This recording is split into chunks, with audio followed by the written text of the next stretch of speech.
not do what he thinks is best. You know what my issue is with him? It's like, I've said this, and I said this way before I had dinner at the same table.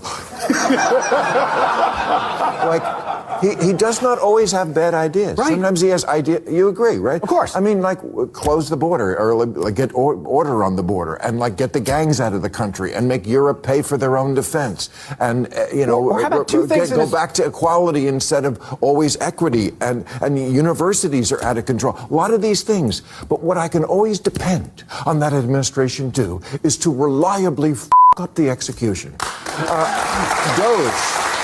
You know, like all these things all these issues I mentioned, you know, should we see if the government has too much bloat and fat in it? Yes, but reliably, like clockwork, like you could depend on it. They will up the execution, just like they did with the parade.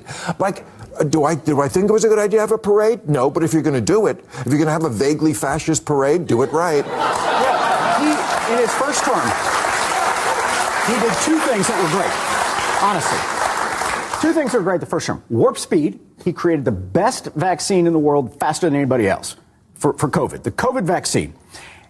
And then he now never talks about it, and his team all renounces. He puts a guy in charge of the health department who's a vaccine skeptic, to say the least. Right? He never talks about the best thing he ever did.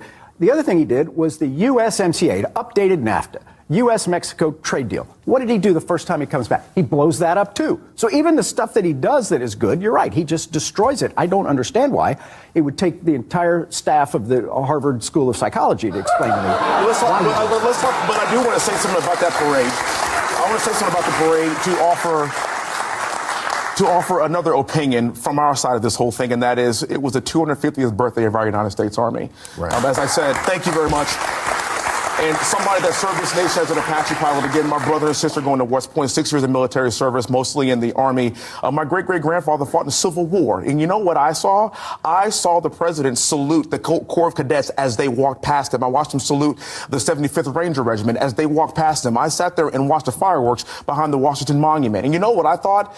Damn, that's absolutely outstanding. And it's far better than Joe Biden checking his watch when bodies were being returned to Dover. Okay, wait a minute. This is hold on. This is a contrast that we were talking about and why you lost. Because we are talking about a man that's talking about patriotism. And in parades like that, when I was growing up, I served. Because I used to go to these parades and watch my dad participate in them.